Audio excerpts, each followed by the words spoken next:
Истік газ улану келесі жағдайда болуы мүмкін. Қозғалтқышы жұмыс істеп тұрған жабық гаражда және автокөлікте ұзақ уақыт бойы қалған адамдарда ақылы. Төтеншеліктердің тұрғындармен жиі кездесуі бекер емес. Ең бастысы оқыс жағдайдың алдын алу. Сол үшін семинар сағат өткізіліп, әрбір жанның толғандырған сұрағына жауап берілді. Жалпы мамандардың дерегінше кімде болсын иісті газға сезбей уланады. Ал оның соңы немен аяқталатыны айтпаса да белгілі.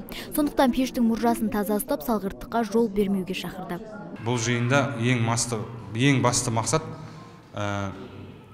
тұрғын үйдің ішіндегі пешті дұрыс қолдану, дұрыс пайдалану және иісті газдан улану адам санын азайту мақсатында жасалып отыр.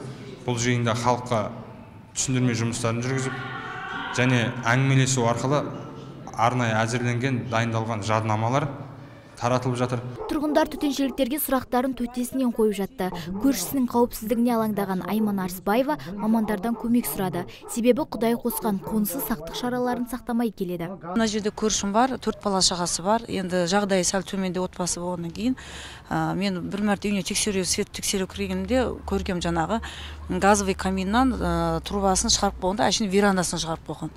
Мен солны уайымдап, қазір чесінде шақыртып, сол бірге барып кіріп, ескерту жасап, түсіндіріп, жағдайдың бәрін айтып өттік енді.